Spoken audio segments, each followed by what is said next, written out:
वासुदेवाय।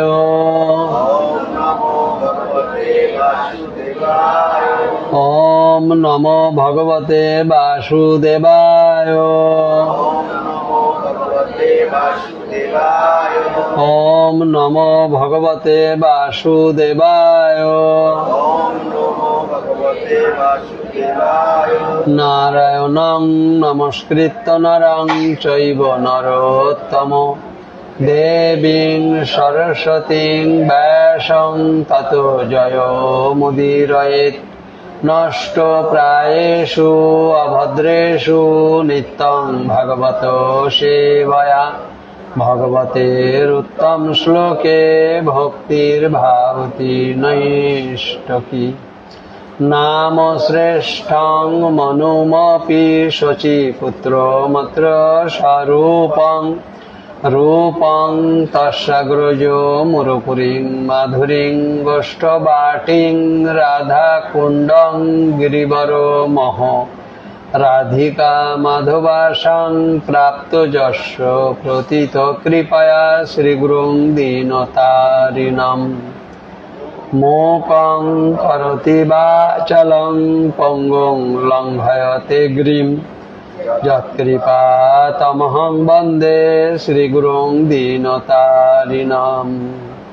जय श्री कृष्ण चैतन्य प्रभु नित्यानंद श्री अद्वैत गदाधर श्रीवासादि गौर भक्त वृंद। हरे कृष्णा कृष्णा कृष्णा हरे हरे हरे राम राम राम हरे हरे। हरे कृष्णा कृष्णा कृष्णा हरे हरे हरे राम राम राम हरे हरे।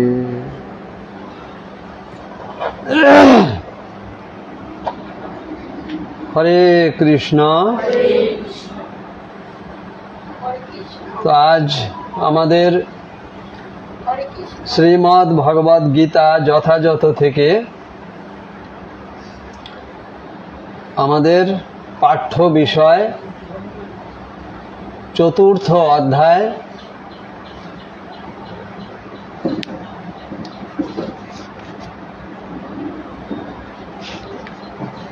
13 নম্বর শ্লোক। শ্রীমদ্ ভগবদ গীতা যথাযথ গ্রন্থের চতুর্থ অধ্যায় 13 নম্বর শ্লোক। হরে কৃষ্ণ।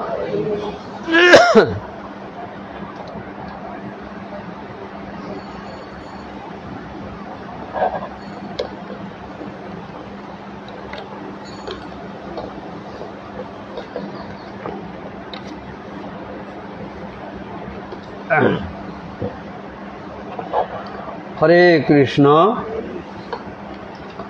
তো নিয়ম অনুপাতে আপনারা সকলে বলুন, চাতুর্বর্ণং ময়া সৃষ্টং গুণকর্ম বিভাগশ তস্য কর্তারমপি মাং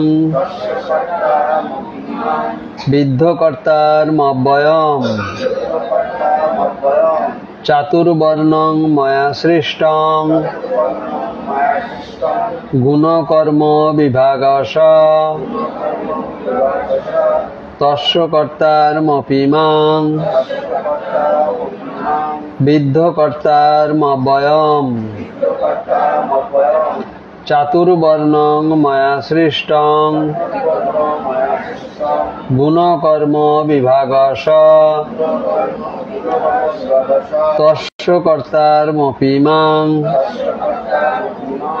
বিদ্ধকর্তারমব্যয়ম। চাতুর্বর্ণং ময়া সৃষ্টং গুণকর্ম বিভাগশ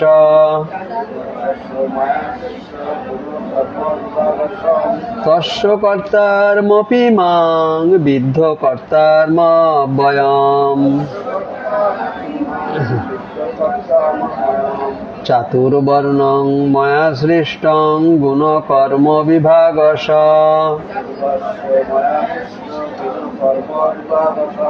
তস্য কর্তারমপি মাং বিদ্ধ কর্তারমব্যয়ম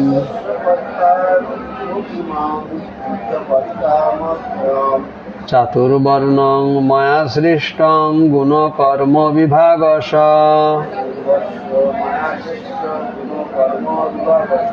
তস্য কর্তারমপি মাং বিদ্ধ কর্তারমব্যয়ম।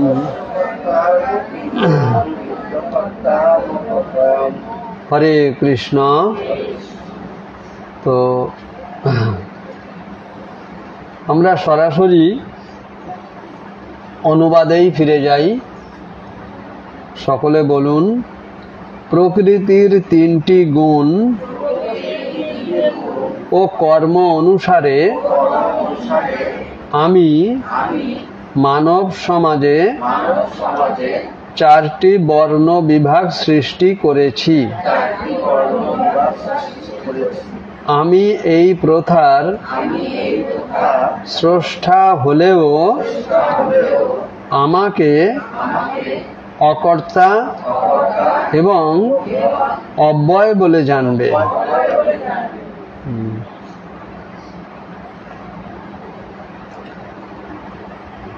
আর একবার বলুন, প্রকৃতির তিনটি গুণ ও কর্ম অনুসারে আমি মানব সমাজে চারটি বর্ণ বিভাগ সৃষ্টি করেছি। আমি এই প্রথার স্রষ্টা হলেও আমাকে অকর্তা এবং অব্যয় বলে জানবে।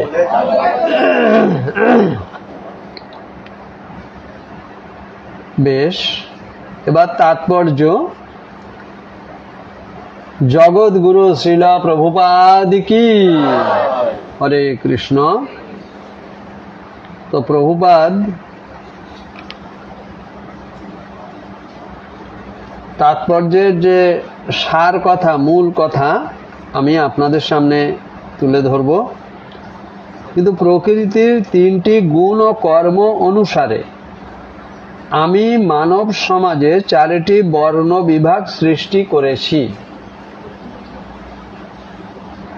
গীতাতে এই কথাগুলি কে বললেন? ভগবান শ্রীকৃষ্ণ অর্জুনকে বলেছেন। অর্জুনের মাধ্যমে আমাদের উদ্দেশ্যে অর্জুনকে বলেছিলেন ভগবান শ্রীকৃষ্ণ আমাদের জন্য, যাতে পরবর্তীতে কলিযুগের মানুষ তারা পবিত্রতা অর্জন করতে পারে এই গীতার জ্ঞানের মাধ্যমে। তা প্রকৃতির তিনটি গুণ ও কর্ম অনুসারে আমি মানব সমাজে চারটি বর্ণ বিভাগ সৃষ্টি করেছি। ভগবান নিজে করেছেন এই চারটি বর্ণ। আর প্রকৃতির যে তিনটি গুণ আছে, সেই তিনটি গুণ কার? এই প্রকৃতির। আবার প্রকৃতিটা সৃষ্টি করেছেন কে? ভগবান শ্রীকৃষ্ণ ব্রহ্মার মাধ্যম দিয়ে। এই প্রকৃতির সৃষ্টি হয়েছে ব্রহ্মার মাধ্যম দিয়ে। জগৎ সৃষ্টি করেছেন কে? ব্রহ্মা, তাই না? তো ব্রহ্মা জগৎ সৃষ্টিকর্তা, কিন্তু এই সৃষ্টিকর্তার যে আদি রহস্য সেটা কার কাছ থেকে পেয়েছিলেন ব্রহ্মা? ভগবান শ্রীকৃষ্ণের থেকে, তাই না? তা তাই যদি হয়, তাহলে এই যে প্রকৃতিটা সৃষ্টি হয়েছে, হ্যাঁ, ঈশ্বরঃ পরমঃ কৃষ্ণ সচ্চিদানন্দ বিগ্রহ অনাদির আদি গোবিন্দ সর্বকারণ কারণম। সবকিছুর ব্যাকগ্রাউন্ডে মূলে তো ভগবান শ্রীকৃষ্ণ আছেনই, তাই না? কিন্তু তবুও উনি কি করেছেন? যে ব্রহ্মার মাধ্যম দিয়ে এই জগৎ সৃষ্টি করেছেন। এই জগতের মধ্যে প্রকৃতি, কিন্তু সেই প্রকৃতির তিনটি গুণ এই প্রকৃতির তিনটি গুণ আছে, কেমন? আবার প্রকৃতির মধ্যে তিনটি কর্ম আছে। তাই এখানে বলা হয়েছে প্রকৃতির তিনটি গুণ ও কর্ম অনুসারে আমি মানব সমাজে, মানব সমাজ বলতে এই যে মানব সমাজ, মানব সমাজ কি শুধু ভারতবর্ষ? সারা পৃথিবী, তাই না? সারা পৃথিবীতে অনেক দেশ আছে, অনেক দেশ। শোনা যায় আনুমানিক মানে প্রায় 200-র কাছাকাছি এরকম একটা কথা শোনা যায় দেশ আছে। উল্লেখযোগ্য দেশ তার ভিতরে কিছু কিছু আছে, আমরা সকলে নাম জানি। America, Russia, Japan, Korea, France, Australia, German, Thailand, New Zealand, Denmark, Canada, Italy, Australia, Bharat, Bharatvarsha, Pakistan, Nepal, Thailand, ব্রহ্মল্যান্ড ইত্যাদি ইত্যাদি ইত্যাদি ইত্যাদি। এতগুলো দেশ, তা দেশে যত মানুষ আছে, হ্যাঁ, এখন মানুষের সংখ্যা প্রায় 1100 কোটি। সমগ্র পৃথিবীতে মানুষের সংখ্যা প্রায় 1100 কোটি। আর আজ থেকে 10-11 বছর আগে এই সংখ্যা ছিল 700 কোটি। কেমন? সেখান থেকে এখন এসে দাঁড়িয়েছে 1100 কোটি। এই 1100 কোটি যে মানুষ সারা দুনিয়ায়, সারা পৃথিবীতে, কেমন? এই মানুষের ভিতরে ভগবান শ্রীকৃষ্ণ কি করেছেন? কর্ম অনুসারে, বললেন না, প্রকৃতির তিনটি গুণ ও কর্ম অনুসারে, কেমন? উনি কি করেছেন? 4টে বর্ণ সৃষ্টি করেছেন। ভগবান শ্রীকৃষ্ণ নিজে মানব সমাজে করে দিয়েছেন। তাহলে তার প্রাধান্য বা গুরুত্ব আমাদের কতটা দেওয়া উচিত, তাই না?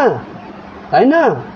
সেই 4টে যে বর্ণ, সেই 4টে বর্ণ কি কি? ব্রাহ্মণ, ক্ষত্রিয়, বৈশ্য ও শূদ্র। কেমন? এই 4টি বর্ণ কে করেছেন? ভগবান শ্রীকৃষ্ণ। কেমন? আর আমাদের এই সমাজে আমরা নিজেদের মধ্যে শুধু এই আমাদের বাঙালি সমাজ, ভারতবর্ষের সমাজে অমুক কি নমশূদ্র আছে না, কায়স্থ, বলেন, দু একটা হেল্প করেন। আমি তো দুটো বললাম, বলেন। হ্যাঁ হ্যাঁ, প্রামাণিক, বোস, ঘোষ ইত্যাদি ইত্যাদি ইত্যাদি। এগুলো কিন্তু এই হিন্দু, মুসলিম, জৈন, খ্রিস্টান, পার্সি, এই যে বিভেদ মানুষের ভিতরে, শ্রেণী বিভাগ, এগুলো কিন্তু ভগবান করে দেয়নি। এই আমরা একে অপরকে হিন্দু, মুসলিম, জৈন, খ্রিস্টান, পার্সি, অমুক তমুক ইত্যাদি ইত্যাদি, এগুলো কিন্তু ভগবান করেনি। আমাদের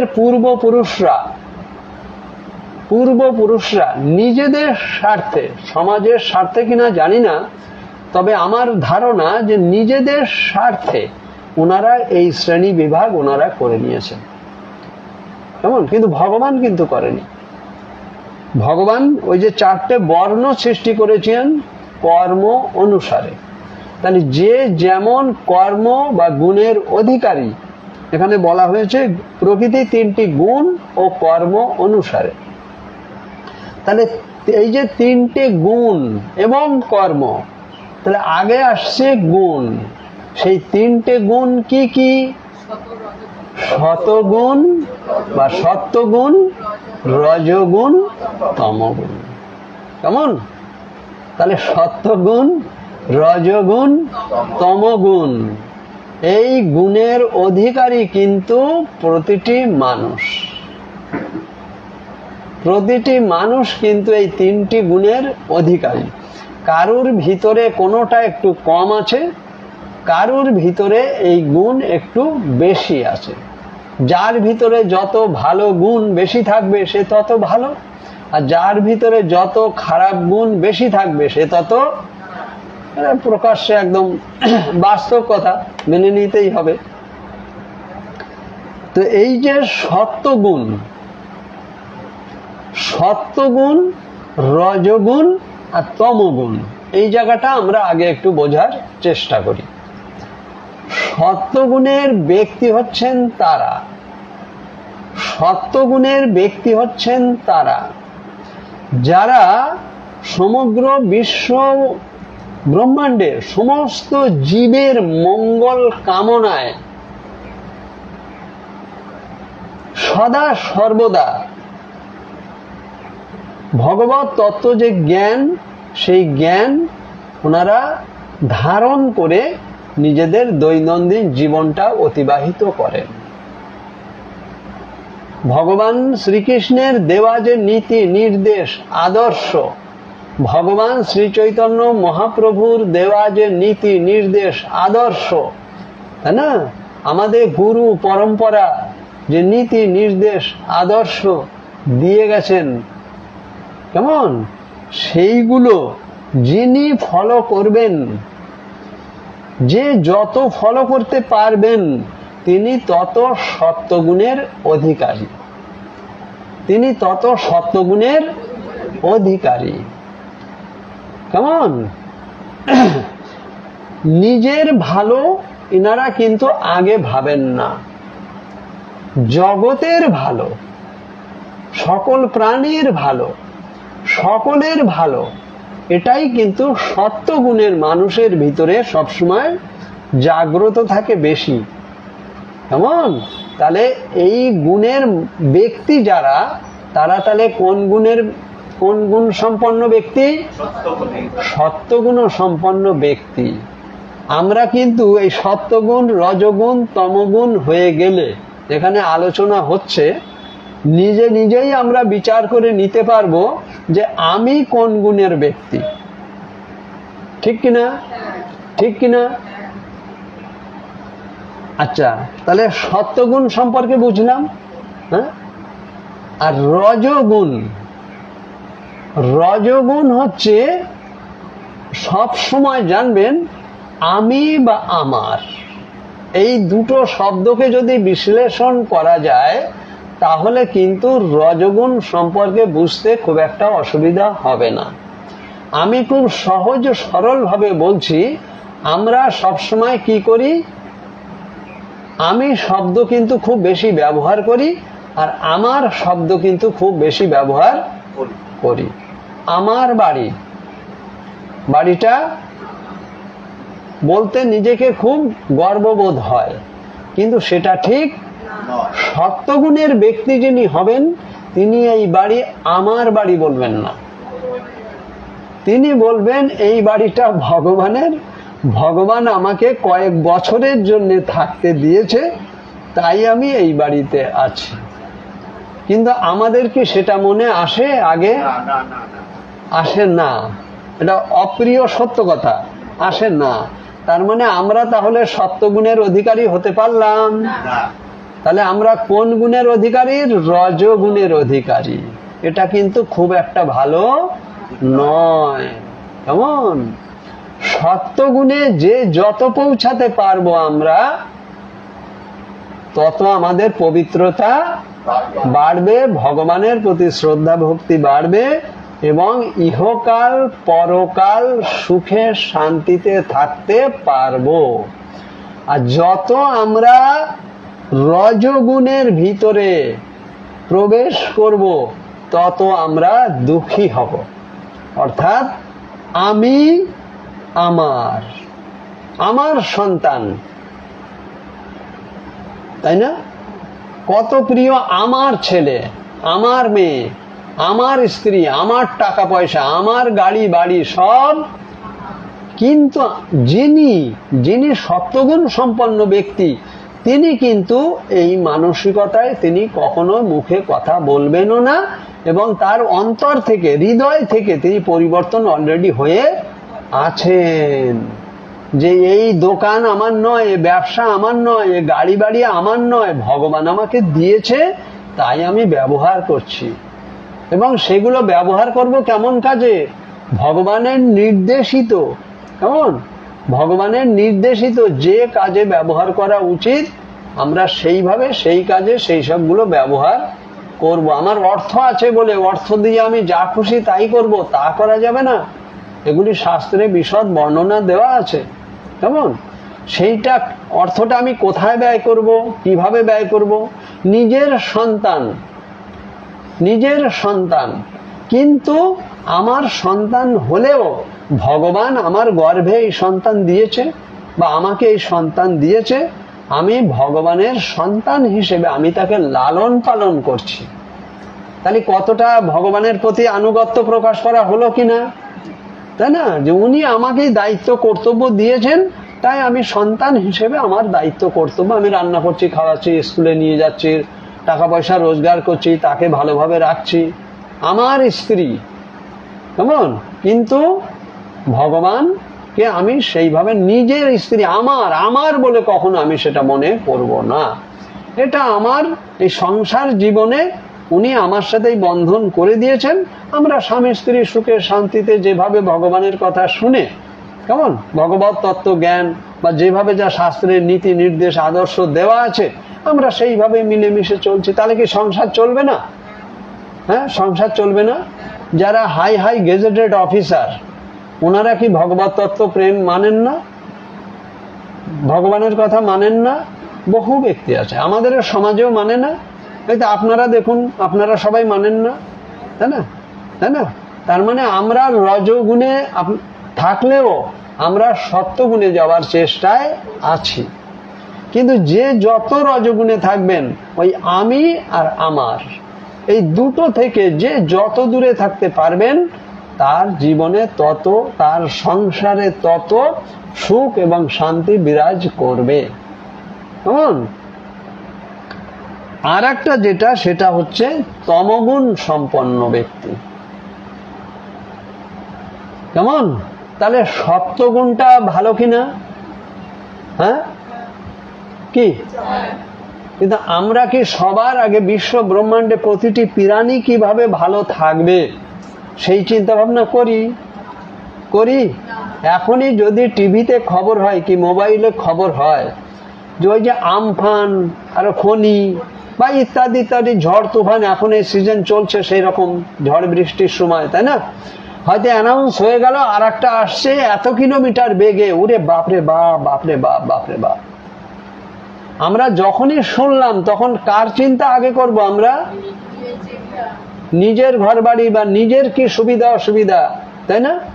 তাই না? কিন্তু যারা সত্যগুণ সম্পন্ন ব্যক্তি, তারা নিজেরটা ভাবলেও ভাববেন, কিন্তু অন্যেরটাও কিন্তু কম ভাববেন না।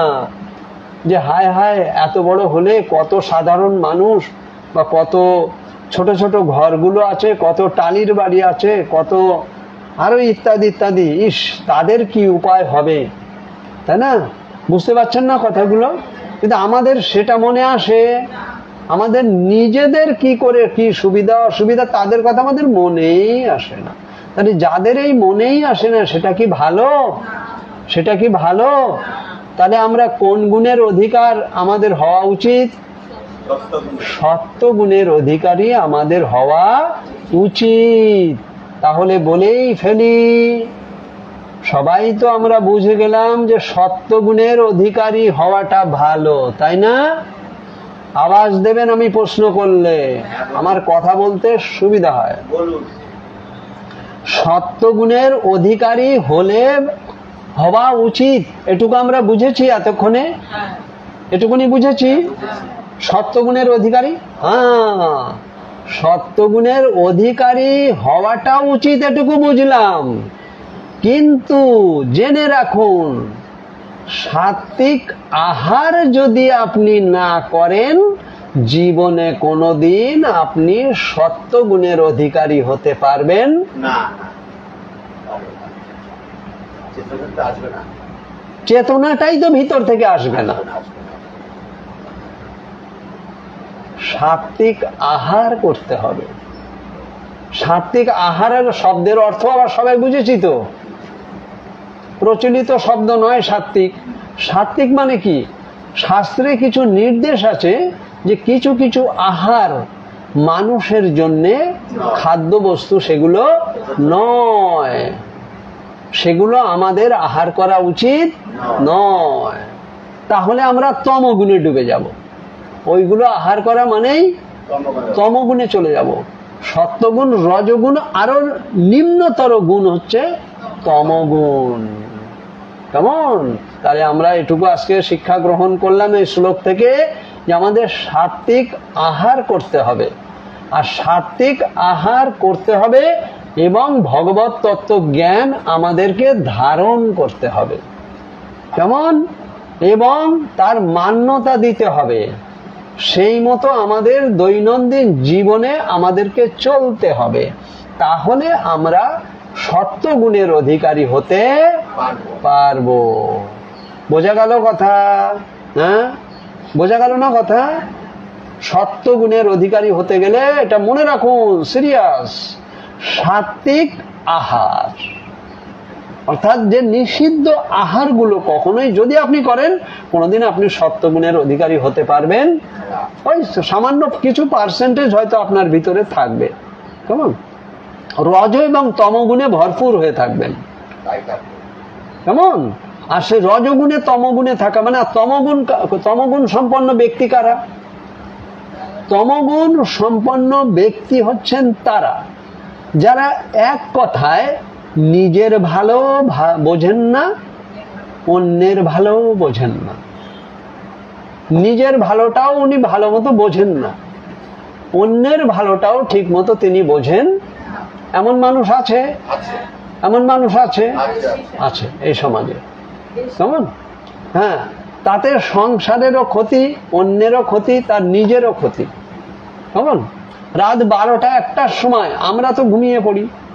আমরা সাধু বৈষ্ণব মানুষ, রাত 8টা বেজে গেলেই আমাদের প্রসাদ পাওয়ার নিয়ম। 8টা বেজে গেলেই আমাদের প্রসাদ পাওয়ার নিয়ম। 8:30 9টার মধ্যে অল কমপ্লিট হওয়া উচিত। তারপরে যার যা সংসার বুঝে, কিন্তু হওয়াটা উচিত। তারপরে আমাদের আধা ঘন্টা 1 ঘন্টার মধ্যে আমাদের বিছানায় ঘুমানো উচিত, অর্থাৎ 10টার মধ্যে ক্লিয়ার হয়ে গেল, তাই না? এই জন্যে শাস্ত্রে আছে ব্রাহ্ম মুহূর্ত। ব্রাহ্ম মুহূর্ত 3টে থেকে 5টা ব্রাহ্ম মুহূর্ত। কেমন? আর 5টা থেকে 5টা থেকে হয়েছে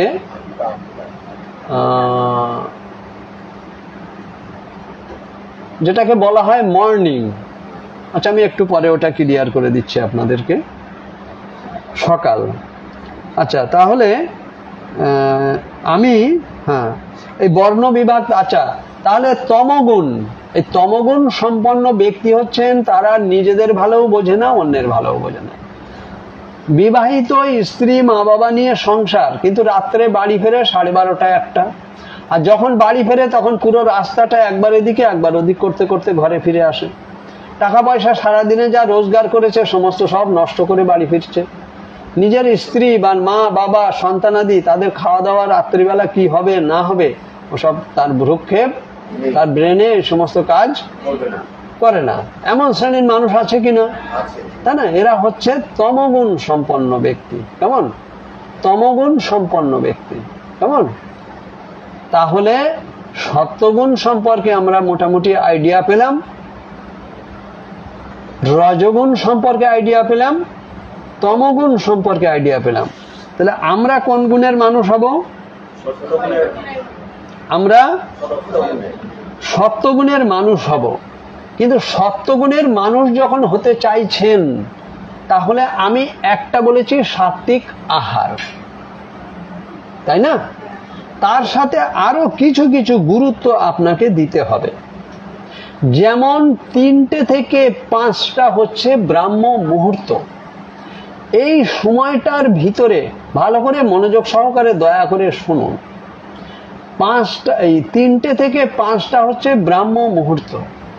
এই ব্রাহ্ম মুহূর্তে আমাদের বিছানা ত্যাগ করা উচিত। কেমন? আবার বিছানা ত্যাগ করার কথাই যখন এসে গেল, মনে রাখবেন আমাদের প্রভুপাদ বলেছেন, জগৎগুরু শ্রীল প্রভুপাদ কি, প্রভুপাদ বলেছেন একটা পূর্ণ বয়স্ক ব্যক্তির 6 ঘন্টা ঘুমালেই যথেষ্ট। গীতাতে উনি লিখেছেন প্রভুপাদ 6 ঘন্টা। অর্থাৎ আমরা রাত্রে যখন ঘুমাবো, কেমন, প্রসাদ পাওয়ার নিয়ম হচ্ছে রাত্রে 8টা বেজে গেলেই প্রসাদ পাওয়ার নিয়ম।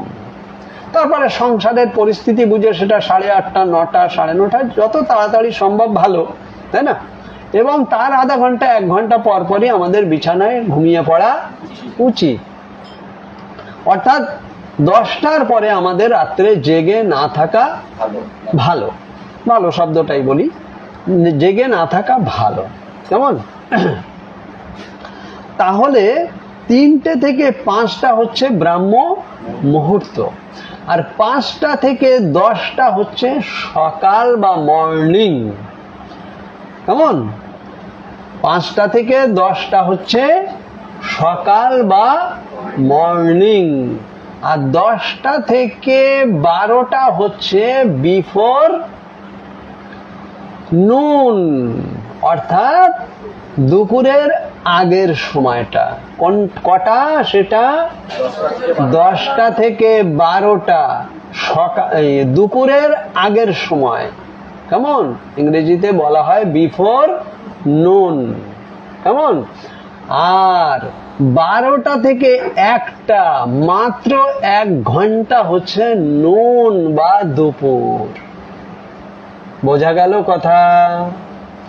12টা থেকে 1টা 1 ঘন্টা হচ্ছে নুন বা দুপুর। এই জন্য কিন্তু ভগবানকে দুপুরে ভোগ দেওয়ার নিয়ম কখন? 12টা থেকে 1টার মধ্যে। যারা ভগবানকে ভোগ দেন বা আগামী দিনে দেবেন, চেষ্টা করবেন 12টা থেকে 1টার মধ্যে ভগবানকে ভোগ দেওয়ার। তার মধ্যে আবার শাস্ত্রে এটা উল্লেখ আছে, আমরা যারা সংসারী ব্যক্তি, গৃহস্থ মানুষ, আমাদের সংসারে গৃহস্থে অনেক রকম সমস্যা থাকে, যেটা মঠ মন্দিরে থাকে না। কারণ আমার প্র্যাকটিক্যাল এক্সপেরিয়েন্স, আমি তো এই 5 বছর 9 মাস তো হবিপুর ইস্কন মন্দিরে থেকে এলাম, কেমন না? দিন রাত 24 ঘন্টা, দিনের পর দিন, মাসের পর মাস, বছরের পর বছর। এই যশা জগন্নাথ মন্দিরেও আমি 1.5 বছর দিন রাত 24 ঘন্টা, সপ্তাহের পর সপ্তাহ থেকেছি। খেয়াল খুশি মতো বাড়িতে আসতাম। কেমন? যে আমার দীর্ঘ অভিজ্ঞতা দিয়ে বলছি, আমি তো মঠ মন্দির, মঠবাসীদের সাথে, ব্রহ্মচারীদের সাথেই থেকেছি। কেমন? ওনাদের কিন্তু এই যে 12টা থেকে 1টা এর মধ্যেই কিন্তু ব্রাহ্ম মুহূর্তে জাগরণ, সমস্ত সব একদম পাই টু পাই করতে হয়। কিন্তু আমরা গৃহস্থ, আমাদের সংসারে অনেক রকম সমস্যা থাকে যেগুলো ওনাদের নেই। কেমন? কারণ আমরা তো জড়জাগতিক, তাই না? জড়জাগতিক, এবং আমরা রজগুণের আমাদের বেশি, রজগুণের শক্তিটা আমাদের বেশি না? আমরা ওনাদের তো আমার নেই, সব ভগবানের। মঠবাসী যারা, ওনাদের যা কিছু আছে সব, আর আমাদের যা কিছু আছে সব ওখানেই তো হয়ে গেল গড়বড়। কেমন? কেমন? ওই জন্য আমাদের একটু কনসিডার করা আছে, চেষ্টা করবেন 12টা থেকে 1টার মধ্যে দুপুরের ভোগ ভগবানকে দেওয়ার। যদি বাই চান্স ওই আমার বা এরকম জড়জাগতিক কারণে বা রজগুণের চাপ যদি আপনার বেশি থেকে থাকে, তাহলে ওটা একটু দেরি হলেও হতে পারে, তবে চেষ্টা করবেন যাতে না হয়। কারণ দুপুরটা কতক্ষণ সময়? মাত্র 1 ঘন্টা। কেমন? কেমন? আবার ওই 1টা থেকে 4টে পর্যন্ত হচ্ছে আফটারনুন বা বিকাল, যার জন্য ভগবানকে ওই সময় বিশ্রামে রাখা হয়। 1টার সময় কিন্তু মন্দির বন্ধ হয়ে যায়, আর 4টা পর্যন্ত মন্দির বন্ধ থাকে। কেমন? তাহলে মন্দির এই 1টা থেকে 4টে সময়টুকু হচ্ছে কি? আফটারনুন বা বিকাল, বৈকাল। কেমন? 4টে পর্যন্ত এর সময়। কেমন? আর 4টে থেকে রাত 8টা পর্যন্ত সময় হচ্ছে সন্ধ্যা বা ইভিনিং। 4টে থেকে 8টা পর্যন্ত সময় হচ্ছে সন্ধ্যা বা ইভিনিং, মনে রাখবেন কেমন।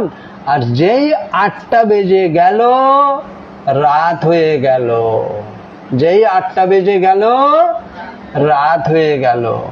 আর আমাদের শহরের বাবুরা কি করে, 8টা বাজলে অফিস থেকে এসে তখন চা বিস্কুট মুড়ি চা, তারপর চপ ফুলুরি ফুলুরি না ফুরুলি যাই বলে, এই সমস্ত তখন টিফিন চলে। আর 12টা 1টা বাজলে তখন রাতের খাওয়া হয়, যা শাস্ত্রে নিষিদ্ধ, শাস্ত্রে নিষেধ। তবুও আবার এদিকে দেখুন শিক্ষিত, এই জড়জাগতিক শিক্ষায় শিক্ষিত, কিন্তু ভগবানের শিক্ষায় শিক্ষিত ওনারা, তাই না।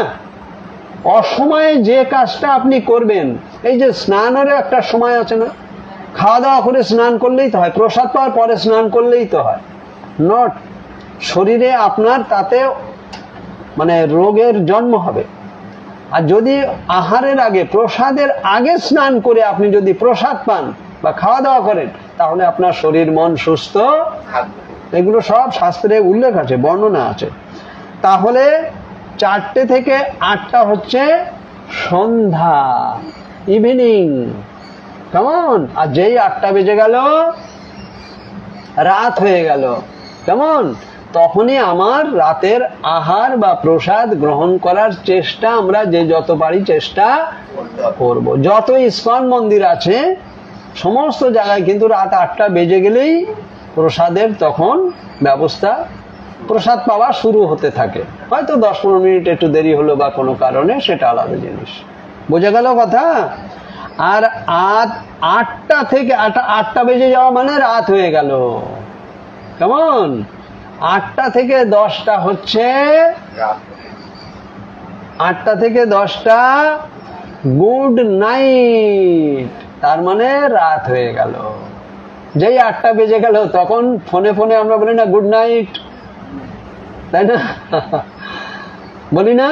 কিন্তু 8টার আগে বলে যদি বলেন তাহলে বলতে হবে গুড ইভিনিং বা শুভ সন্ধ্যা, 8টার আগে যদি বলেন, তাই না। আর 8টা থেকে 10টা হয়ে গেল, আর 10টার পরে বলা হয়েছে গুড স্লিপ, তার মানে আপনার ঘুমের জন্য বলা হচ্ছে গুড স্লিপ, এভাবে বলা আছে আর কি। বলে বোঝা গেল কথাগুলো। তাহলে আমরা এই নিয়ম মেনে চলবো কিনা, তাহলে যিনি এই নিয়ম মেনে চলবেন তিনি কোন গুণের ব্যক্তি। তাহলে আপনারা বললেন যে আমরা সবাই সত্যগুণের ব্যক্তি হব, তাহলে এই নিয়ম মানবেন তো। ওই ছেলে আসে রাত 11টার সময় অফিস থেকে, তাই না, তা ছেলেরটা আপনি খাবারটা ঢেকে রেখে দেন, বয়স তো হয়েছে, বিয়ে শাদী হয়েছে, নাতি নাতনি হয়তো হয়েও গেছে, তাই না। তা ও ছেলেরটা, ছেলে এখন 11টায় ওর জেগে থাকার টাইম, আমার আপনার সময় আছে, আমাদের তো এখন উপরে যাওয়ার টাইম। তাহলে আমরা কি ওই নিয়মে চলবো? আমরা শাস্ত্রে ভগবানের কথা মতো চলার চেষ্টা করব, মনে থাকবে সবার। হ্যাঁ, তাহলে 3টে থেকে 5টা ব্রাহ্ম মুহূর্ত, 5টা থেকে 10টা সকাল, 10টা থেকে 12টা দুপুরের আগের সময় বা বিফোর নুন, আর 12টা থেকে 1টা দুপুর, কেমন। আর 1টা থেকে 4টে আফটারনুন বা বিকাল, কেমন। আর 4টে থেকে রাত 8টা পর্যন্ত সন্ধ্যা, আর রাত 8টার পরে রাত্রি, গুড নাইট, কেমন। আর 10টার পরে গুড স্লিপ, মানে আমাদের ঘুমানোর সময়। সবাই মেনে চলার চেষ্টা করবেন, আপনার শরীর ভালো থাকবে, মন ভালো থাকবে, হজম ভালো হবে, ঘুম ভালো হবে, সবকিছু সব ঠিকঠাক হবে। মেডিকেল সায়েন্সও তাই বলে, বিজ্ঞানও তাই বলে। বোঝা গেল না কথা? আপনারা সবাই বুঝতে পারছেন? তাহলে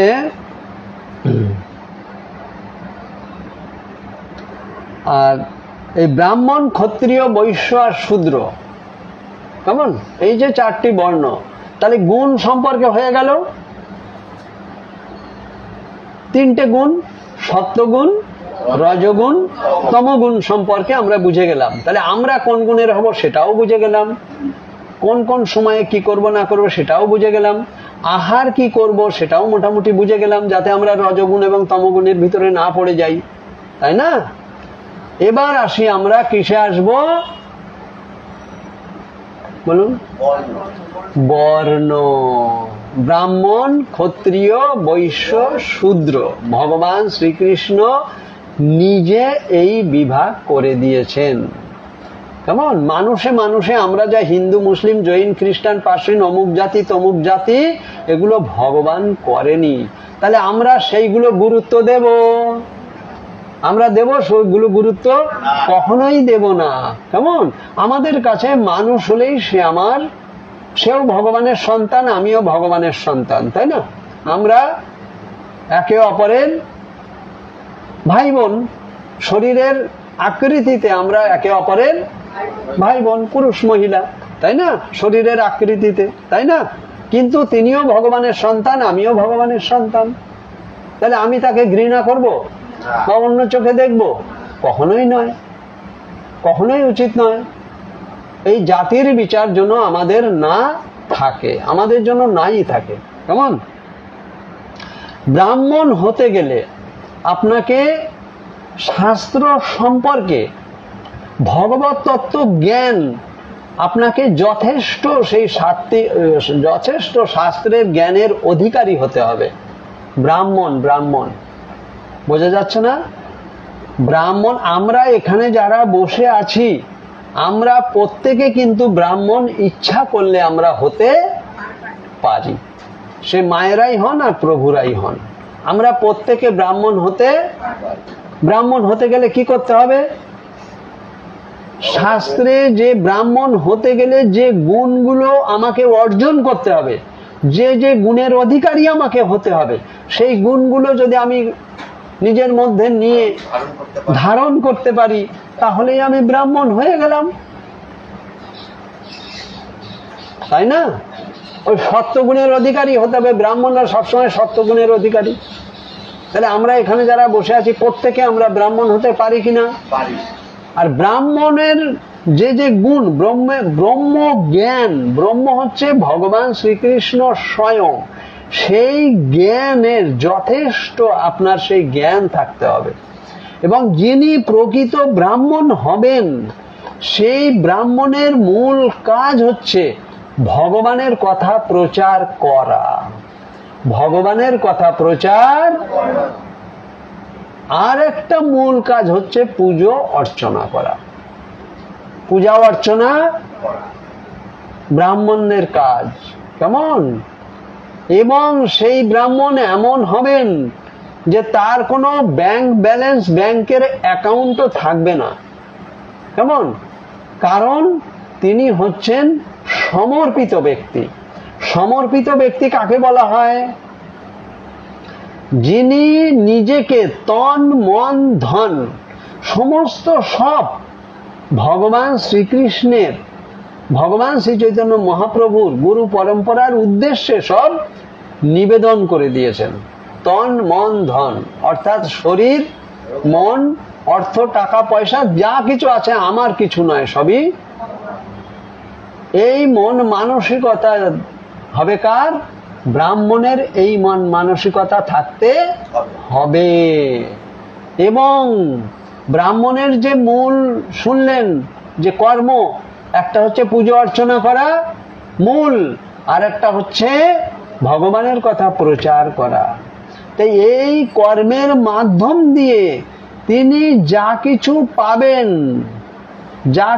পাবেন ভিক্ষা স্বরূপ, তাই দিয়ে তিনি দৈনন্দিন জীবিকা নির্বাহ করবেন। এমনও শাস্ত্রে বলা আছে, যদি ওই যে বললেন মানে তিনি এই সমস্ত কাজ করে যা কিছু অর্থ টাকা পয়সা পাবেন, বোঝা গেল না কথাটা? তা সে ঘরেও জমা রাখতে পারবে না, সেগুলো সপ্তাহের পর সপ্তাহ শুনছেন তো সবাই? হরে কৃষ্ণ। ব্রাহ্মণ যিনি হবেন, প্রকৃত ব্রাহ্মণ, এই যে আপনি যখন পুজো করবেন আপনাকে কিছু দেবে না ভক্তরা, তাই না? যখন ভগবানের কথা প্রচার করবেন তখন কিছু দেবে না? যেমন আপনার এই যে এই ডাব্বার ভিতরে ফেলেন না, এগুলো যাবে কোথায়? অর্থগুলো ভগবানের সেবায়, ভক্তের সেবায়। তবে যিনি ব্রাহ্মণ হবেন তিনি যা কিছু এরকম ভাবে পাবেন, যা খুশি পাবেন, তিনি কি করবেন? নিজের জন্য ব্যবহার করতে পারবেন, আর ভক্তের সেবায় লাগাবেন, আর ভগবানের সেবায় লাগাবেন। আর যদি সপ্তাহের পর সপ্তাহ চলে যাচ্ছে, ঘরে বেশি জমা হয়ে যাচ্ছে, তাহলে তিনি কি করবেন? সেগুলো ভক্তের সেবায়, ভগবানের সেবায়, সেগুলো আপনাকে উৎসর্গ করে দিতে হবে। বোঝা গেল কথা? তাহলে এটা ব্রাহ্মণের গুণ, এই সবগুলো থাকতে হবে। তাহলে ব্রাহ্মণের কি কি গুণ থাকা দরকার মোটামুটি বুঝলেন। এছাড়া আরো অনেক গুণ আছে, সেগুলো ব্রাহ্মণের ভিতরে থাকতে হবে। কেমন? আচ্ছা, ব্রাহ্মণ গেল। ব্রাহ্মণ এবার হচ্ছে ক্ষত্রিয়। ক্ষত্রিয় যিনি ব্রহ্ম জ্ঞান, তেমন বললাম না, গভীর, মানে অনেক বৃহৎ আকারে ব্রাহ্মণকে জানতে হবে ব্রহ্ম জ্ঞান, অর্থাৎ ভগবত তত্ত্ব জ্ঞান। কিন্তু ভগবত তত্ত্ব জ্ঞান তিনি হয়তো নামমাত্র কিছু জানেন কি জানেন না, কিন্তু তিনি শাসন কার্যটা খুব ভালো জানেন। শাসন করা যে কাজ, পুলিশের কাজ কি, আর্মিদের কাজ কি, এরকম ভাবে বুঝে নেন, তাই না? এনারা হচ্ছেন ক্ষত্রিয়। এনারা হচ্ছেন ক্ষত্রিয়, মানে শাসন করার যে কাজটা, কর্মটা যে ব্যক্তি বা যারা করবেন তিনি হচ্ছেন ক্ষত্রিয়। আর তাহলে ব্রাহ্মণ হলো, ক্ষত্রিয় হলো, আর এবার হচ্ছে বৈশ্য। এটা ভগবান করেছেন। যে ব্যক্তি বা যারা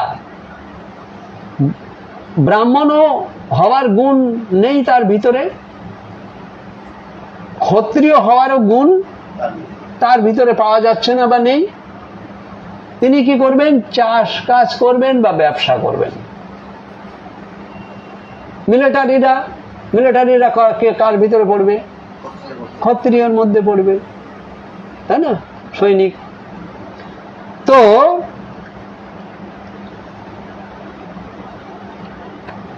কি বলছিলাম? ব্যবসা বাণিজ্য এবং চাষবাস, এই হচ্ছে কাদের কাজ? বৈশ্য।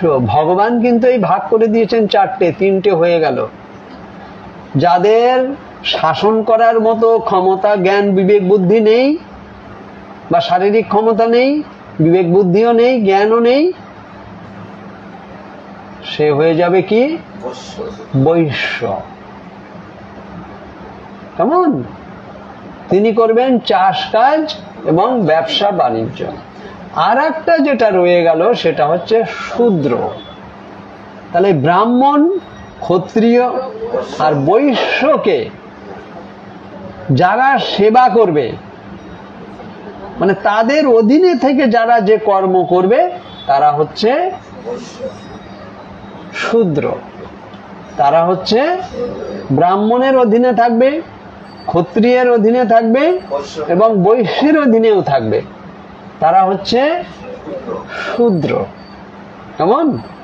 যেমন এর আগের দিন একটা ক্লাসে একটা প্রসঙ্গ শ্লোক এসেছিল, আর আজকে তো ডাইরেক্ট এসে গেছে, যে চতুর্বর্ণং মায়া সৃষ্টং গুণকর্ম বিভাগ সহ তস্য কর্তার মপিমাং বদ্ধকর্তার মব্যয়ম। এই হচ্ছে আজকের শ্লোক, তাই না? আপনারা সবাই যেটা করছেন, আরেকটা দিয়ে দেন প্রভু, পিছনেরটা। চতুর্বর্ণাং ময়া সৃষ্টং গুণকর্ম বিভাগশ তস্য কর্তার মপিমাং বিদ্ধ কর্তার মব্যয়ম। ভগবান শ্রীকৃষ্ণ নিজে অর্জুনকে বলে আমাদের জন্য দিয়েছেন। তাহলে আমরা এখন সেই শ্লোকের অনুবাদ শ্রবণ করেছি, নিজে মুখে বলেছি, এবং তার তাৎপর্য থেকে আমরা এখন সেটা গ্রহণ, তার ব্যাখ্যা বিশ্লেষণ আমরা বোঝার চেষ্টা করছি।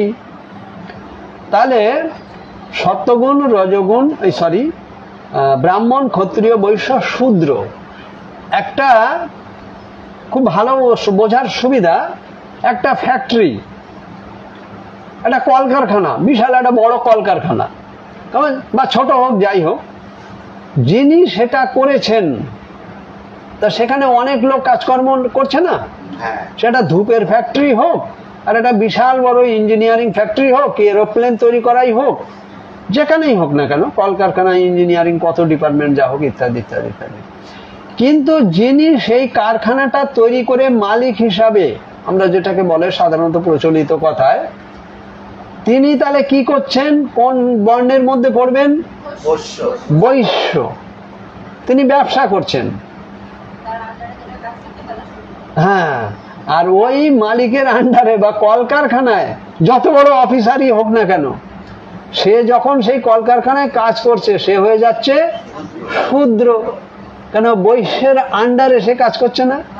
আর প্রথমেই বলা হলো না, ব্রাহ্মণ ক্ষত্রিয় বৈশ্য এদের যারা সেবা করবে, এদের আন্ডারে যারা থাকবে সে হবে শূদ্র। তাহলে এই যে চারটে বর্ণ, আর চারটে বর্ণ কে তৈরি করেছেন আমাদের সমাজে? ভগবান শ্রীকৃষ্ণ। কিন্তু এই নিয়মে যদি সমাজ চলে বা চালানো যদি সম্ভব হয়, তাহলে কিন্তু সমাজে এত বিশৃঙ্খলা পরিস্থিতি হবে না। কিন্তু আমাদের পূর্বতন বা আমরাও সেটা মান্যতা দিচ্ছি বা মেনে চলছি, আমরা কিন্তু সমাজটাকে অন্যভাবে ভগবানের এই সমস্ত নিয়ম কানুনের ধারছি না। এর জন্য সমাজের ক্ষতি হচ্ছে বা আগামী দিনেও হতে থাকবে, আগামী দিনেও হতে থাকবে। কেমন? আমাদের ভগবানের শরণাগত হতে হবে। ওই যে প্রথমেই শুনলেন না, ওই রজগুণ, আমার বা আমি, এটাকে ত্যাগ করতে হবে। কেমন? আপনার অর্থ, আপনার টাকা পয়সা, আপনার বাড়ি গাড়ি আপনারই থাকবে, আপনারই আছে, আপনিই ব্যবহার করুন, কিন্তু সেগুলো তেমন কাজে ব্যবহার করুন। সেই অর্থগুলো সেরকম ভাবে ব্যবহার করুন যাতে তমগুণের ভিতরে না যায়, আমি পাপে আরো জর্জরিত না হয়ে যাই। সেই টাকা পয়সা দিয়ে এমন কিছু করলাম আমি যে আরো পাপের ভাগী হচ্ছে, এরকম যেন আমার না হয়। কেমন?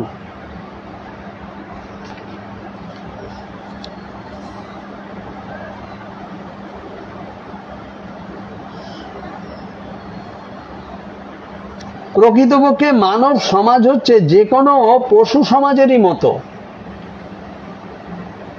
এই কথাটার আমি একটু বুঝিয়ে বলি, বোঝার চেষ্টা করবেন।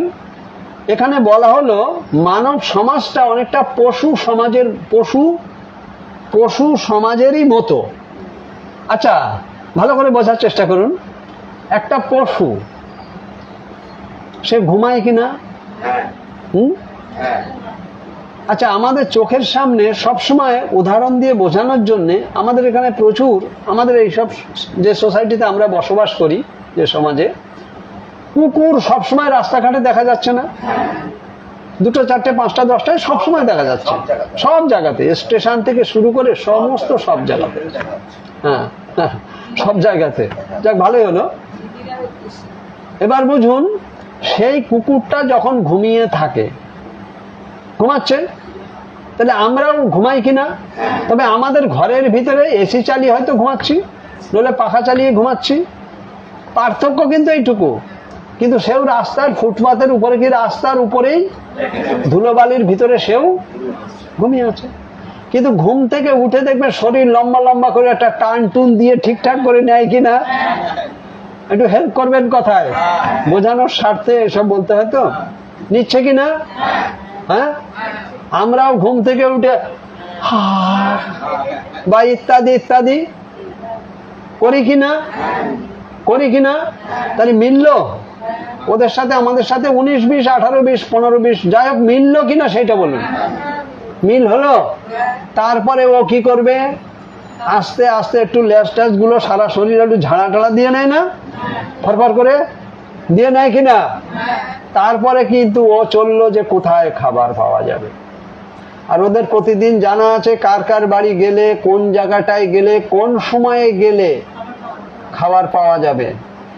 ওরা কিন্তু খুব ভালোভাবে জানে। আপনারা যারা এখানে বসে আছেন, সত্যগুণ রজতম নিয়ে কথা হচ্ছে, সত্যগুণের ব্যক্তি যারা, তাদের বাড়িতে কিন্তু কুকুর বিড়ালের উপদ্রব কম, কারণ ওই গন্ধগুলো তো তারা পায় না। ওই জন্য সহজে আপনার বাড়িতে তারা আসতে চায় না। এসে তো লাভ নেই, জানলার পাশে বসে থেকেও তো লাভ নেই, তাই নাকি? তাই নাকি? হ্যাঁ। তাহলে দেখুন, ও ওইভাবে উঠে তাহলে এবার কোথায় চললো? আহারের সন্ধানে, খাবারের সন্ধানে। আর আমরা কি করলাম? ব্রাশ করলো। ও ব্রাশ করলো কুকুরটা? ও তো পশু, আমরা যে মানব, আমরা মানুষ। পার্থক্য আছে, কিরকম পার্থক্য দেখতে কিন্তু বলা হয়েছে এখানে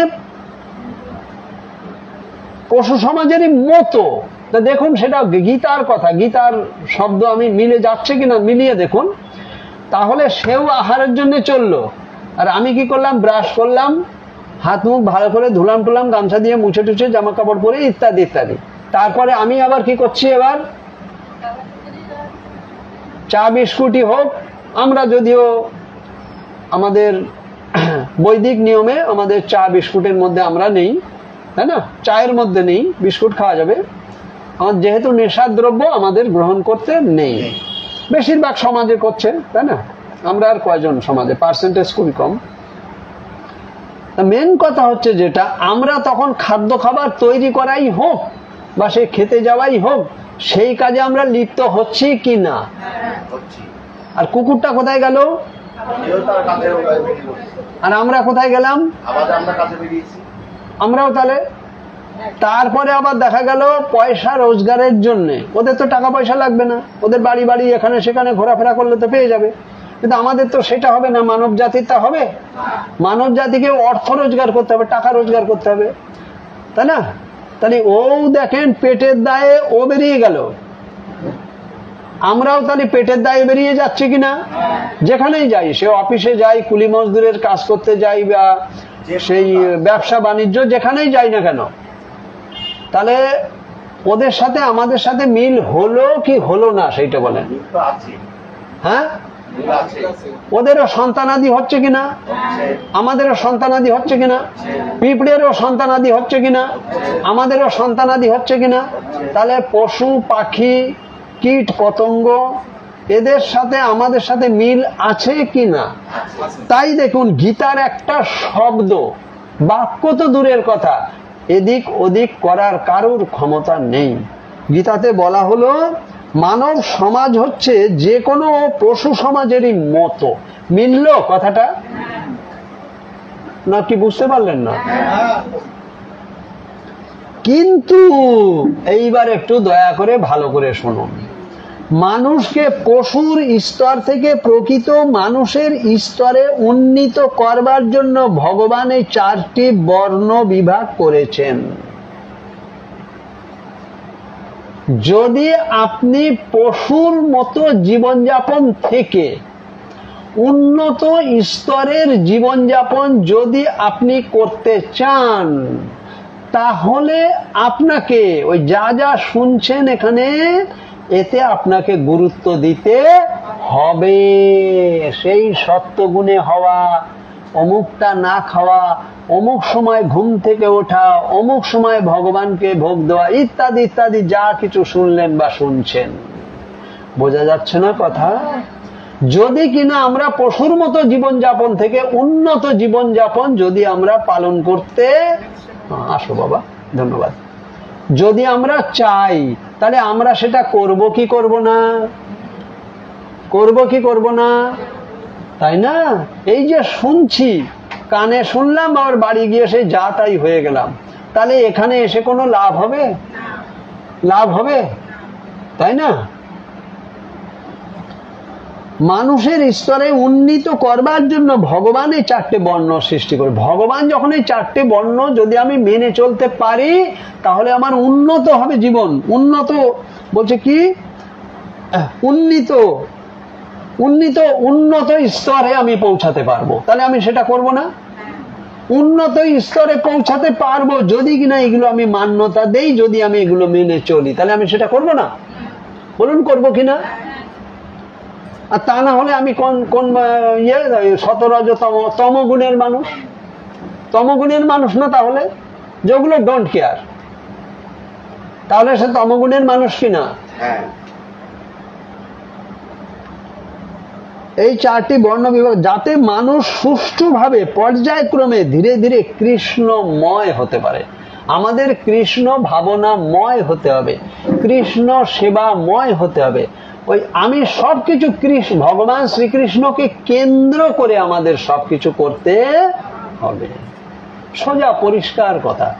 আপনার এই নয় যে আপনার বাড়িটা অন্যের নামে লিখে দিতে হবে, কৃষ্ণর নামে লিখে দিতে হবে, টাকা পয়সা যা আছে কৃষ্ণের নামে লিখে পড়ে দিয়ে দিতে হবে, আপনার শাড়ি গয়না যা আছে সব ভক্তদের ভিতরে বিলিয়ে দিতে হবে, সে কথা বলা হয় না। বুঝতে অসুবিধা হচ্ছে?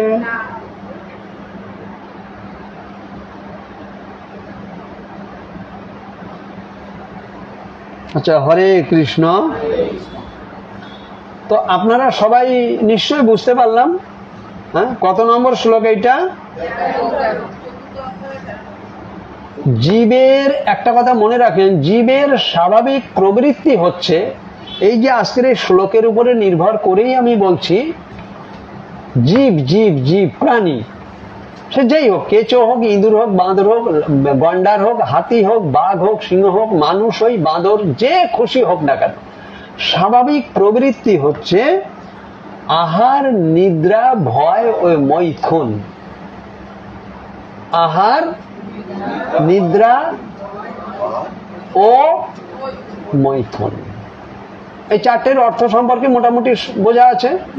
আহার, পশুরা, প্রাণীরা, পিঁপড়েও খাচ্ছে কিনা, হাতিও খাচ্ছে কিনা, সিংহ, বাঘ ওরাও খাচ্ছে, কেঁচো, ইঁদুর, বাঁদর এরাও খাচ্ছে, আমরাও খাচ্ছি কিনা। তবে হ্যাঁ, আমরা মানুষ এক একটা প্রাণীর এক এক ধরনের খাদ্য, এক এক প্রকৃতির এক এক নিয়মে তারা চলছে, তাই নাকি? তাই না? কিন্তু আহার তাদের আছে কি নেই সেইটা বলুন। নিদ্রা, ঘুম, প্রতিটি প্রাণীকে ঘুমাতে হয়, প্রতিটি প্রাণীকে আহার, নিদ্রা। ভয় আছে কিনা? সবচাইতে বড় প্রাণীর নাম জানেন? তিমি মাছ, সমুদ্রের ভিতরে থাকে। কেমন? এক একটা জাহাজ, এখান থেকে কত দূর বলি, আপনারা যত দূর চেনেন, এখান থেকে দূরত্ব বললে বুঝতে সুবিধা হবে, আমাদের বোঝার সুবিধার্থে। শেফালি মাতাজিদের বাড়ি চেনেন? এই যে টেলারিং বাড়ি, হ্যাঁ, আরো একটু লম্বা করে যদি হেঁটে যান তাহলে মোড়টা পড়ছে না, তার চাইতে লম্বা লম্বা জাহাজ হয়। আমি নিজে জাহাজে কয়েকবার উঠেছি, আমি জানি, প্যাসেঞ্জার শিপ। এর চাইতে লম্বা, তাহলে চওড়াও কতটা হয় এবার বুঝে দেখেন। লম্বা যদি এরকম হয়, এখানে যা চওড়া আছে তা 3-4 গুণ চওড়া হবে। বোঝা গেল কথা? তাহলে এত বড় যে জাহাজ, আর ওটা কিন্তু কয়েক তালা বাড়ি থাকে, কিন্তু সব থাকে জলের তলায়, বোঝা যায় না। বিশাল একটা বড় বড় জাহাজ আছে, 500-700 লোক যায় এটা জাহাজের ভিতরে। তার রাতের ঘুমানো, শোয়া সমস্ত ব্যবস্থা আছে, খাওয়া দাওয়া, রান্না বান্না সমস্ত, এ টু জেড এভরিথিং। মাসের পর মাস একটা জাহাজ চলতে থাকে, এমনও আছে 2 সপ্তাহ, 3 সপ্তাহ, 4 সপ্তাহ মাথায় গিয়ে হয়তো এক দেশ থেকে আরেক দেশে তারা গিয়ে পৌঁছালো। প্যাসেঞ্জার শিপ বা মালবাহী জাহাজও আছে। যাই হোক, আসল জায়গায় আসুন, যে তিমি মাছ বলা হয়েছে না, সবচাইতে বড় প্রাণী হচ্ছে এই তিমি মাছ। থাকে কোথায়? সমুদ্রের জলের ভিতরে। তা ওই তিমি মাছের গায়ে এই বিশাল জাহাজটা গিয়ে যদি ধাক্কা লাগে, তাহলে এই জাহাজের ভিতরে যারা থাকে সমস্ত সব তাদের অসুস্থতা এসে যায়। অর্থাৎ বিশাল একটা মানে হ্যাঁ, মানে একটা মানে ভমিটিং টেন্ডেন্সি হয় অনেক সময়, জানেন তো। মানে এরকম ধাক্কা খেলে না, মানে শরীর অসুস্থতা ভাব এসে যায়, এইটুকু বুঝে রাখুন। আর ওই তিমি মাছটা কিন্তু তখন ওর গায়ে যখন এত বড় জাহাজ গিয়ে একটা ধাক্কা লেগে গেল, তাহলে তিমি মাছটা তাহলে কত বড়, তাহলে এবার ভাবতে পারছেন তিমি মাছটা আপনারা বুঝতে পারছেন না? তিমি মাছটা তাহলে কত বড়, হ্যাঁ? আর সেও কিন্তু ওই জাহাজের ধাক্কা খেয়ে এতগুলো মানুষ আর এত বড় একটা জাহাজ, সেও যায় স্পিডে, হেভি স্পিডে যায়। কেমন? যখন ধাক্কা লেগে গেল তখন তিমি মাছটা কি বলে জানেন? তিমি মাছের গায়ে যখন ধাক্কা লাগে কি বলে বলেন তো? ওরে বাবা রে, বলে কিনা? মানে কথা বোঝানোর স্বার্থে আপনারা বোঝার চেষ্টা করুন, বলে কিনা বলুন। হয়তো অন্য ভাষায় বলে, ওদের ভাষাটা হয়তো আমরা বুঝবো না। এত বড় জাহাজ গিয়ে যখন ওর গায়ে ধাক্কা লাগিয়ে দিচ্ছে তখন ওর পরিস্থিতি কি, হ্যাঁ? তাই না? তাহলে বুঝুন যে এত বড় প্রাণী সেও কিন্তু সমুদ্রে চলাফেরা করে, যে কোন দিক দিয়ে জাহাজ এসে বা কোনো পাহাড়ে আমি ধাক্কা খেয়ে না মরি। সমুদ্রের তলায় বড় বড় পাহাড় থাকে, কেমন? ওগুলো ক্যাপ্টেন যে জাহাজ চালায় তারা বুঝতে পারে, ওদের রাস্তা আছে তারা বুঝতে পারে। কথাটা আসল জায়গায় বোঝার চেষ্টা করুন। তার মানে ভয় আছে কিনা, এত বড় প্রাণী তারও তাহলে ভয় আছে কিনা, আর আমাদেরও ভয় আছে কিনা? প্রতিটা মুহূর্তে কিন্তু আমাদের ভয় আছে, নেই? এক্ষুনি যাওয়ার সময় যদি কারেন্ট অফ হয়ে যায়, ওই সাপের গায়ে পা পড়ে গেল কিনা, ঠিক কিনা? ঠিক কিনা? যতক্ষণ বাড়ি ঘরে না পৌঁছাচ্ছি, তাও ঘরে পৌঁছেও শান্তি নেই, তাও তো কারেন্ট অফ। বা ভীষণ বৃষ্টি হয়েছে মুষলধারে, হ্যাঁ, তার মানে পা স্লিপ করে পড়ে যেতে পারি কিনা, তাহলে ভয় আছে কিনা? তাহলে আমাদেরও প্রতি মুহূর্তে ভয় আছে কিনা? তাহলে আহার নিদ্রা সবার ভিতরে তাহলে ঘুম আছে, আর ভয় সব প্রাণীর ভিতরে আছে কিনা? আর একটা হচ্ছে মৈথুন। মৈথুন শব্দের অর্থ হচ্ছে একটা শরীর আর একটা শরীরের সাথে সম্পর্কের মাধ্যমে সন্তান উৎপাদন। ইঁদুরেরও আছে, বাঁদরেরও আছে, মশারও আছে, মাছিরও আছে, সব প্রাণীর ভিতরে আছে, আছে কিনা? একটা শরীর আর একটা শরীরের সাথে সম্পর্কের মাধ্যমে সন্তান উৎপাদন। তো ওদের গুলো সন্তান না, ওদের মশার বাচ্চা যারা মশার সন্তান, তাই নাকি? তো এই হচ্ছে মৈথুন। এটা হচ্ছে, এটাকে বলা হয়েছে কি? জীবের স্বাভাবিক প্রবৃত্তি, জীবের স্বাভাবিক প্রবৃত্তি। কিন্তু এগুলো তো থাকবেই, থাকুক, কোনো অসুবিধা নেই, কিন্তু আমাদের উন্নত স্তরের মানুষ হতে হবে। আমাদের এই, তাই তো শুনলেন না এই শ্লোকে, হ্যাঁ, এই গুণগুলো আমাদেরকে অর্জন করতে হবে, সত্যগুণের মানুষ হব, তাই না? ইত্যাদি ইত্যাদি যা কিছু এতক্ষণ ধরে শুনলেন, তাই না? আমাদের উন্নত স্তরের মানুষ হতে হবে, এটা মনে থাকবে তো সবার। আর হতে গেলে কি কি করতে হবে সেগুলোই শুনছেন, এইগুলো মানলেই তো হয়ে যাবে। এই ভগবানের কথা কানে শুনছেন, এগুলো মান্যতা দেবেন, একাদশী ব্রত পালন করবেন, 4 নিয়ম পালন করার চেষ্টা করবেন, তাই না? 4 নিয়ম কি কি সেটা তো সবাই জানেন, চেষ্টা করুন। সংসারের পরিস্থিতি হয়তো হচ্ছে না, যাতে আরো 2-6 মাস পরে হয় সেই চেষ্টা করুন, তাই না? এই ভগবত তত্ত্ব জ্ঞানের কথাই, কখন ঘুমাবেন, কখন কি করবেন না করবেন, আজকে সময়টা সম্পর্কেও জেনে গেলেন, 24 ঘন্টা, তাই না? তো সেইভাবে গুরুত্ব দেবেন। এতকাল আমি রাত 10টায় খেতাম না, আজকের থেকে তো আমার তো 8টা, 8:30, 9টার মধ্যে খেলেও তো আমি পারি, আমার বাড়িতে তো সেই ব্যবস্থা, কোনো অসুবিধা নেই। তাহলে সেইটা করবেন কিনা, সেইটা করবেন কিনা, তাতে আপনারই শরীর মন ভালো থাকবে, শরীরও ভালো থাকবে, মনও ভালো থাকবে, ঘুমও ভালো থাকবে, চিন্তা ভাবনাও আপনার ভালো হবে, চিন্তা ভাবনাও আপনার ভালো হবে, নেগেটিভ চিন্তা ভাবনা আপনার ভিতরে কম আসবে। এই জনজাগতিক সমাজে চলতে গেলে আসে, কিন্তু সেগুলো কম আসবে যদি কিনা আপনি সেই মতো চলেন। হরে কৃষ্ণ। আসুন, শ্রীমদ্ ভগবদ গীতা যথাযথ 4th অধ্যায় 34 নম্বর শ্লোক।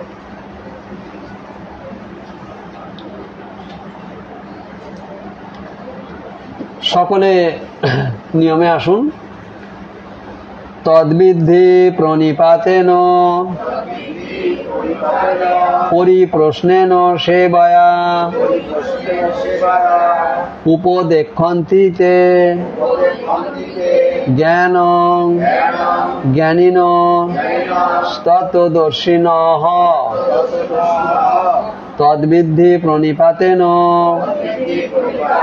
পরিপ্রশ্নেন সেবয়া উপদেক্ষন্তি তে জ্ঞানং জ্ঞানিনস্তত্ত্বদর্শিনঃ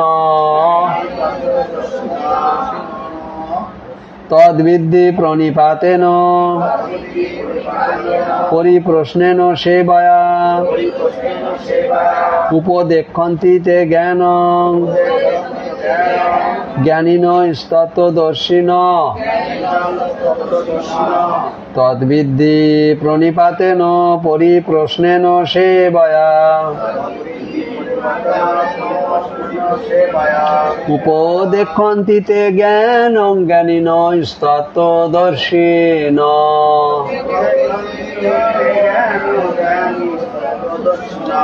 তদ্বিদ্ধি প্রণিপাতেন পরিপ্রশ্নেন সেবয়া উপদেক্ষন্তি তে জ্ঞানং জ্ঞানিনস্তত্ত্বদর্শিনঃ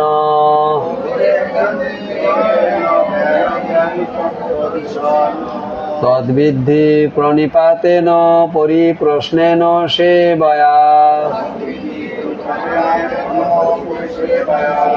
উপদেক্ষন্তি তে জ্ঞানং জ্ঞানিনস্তত্ত্বদর্শিনঃ।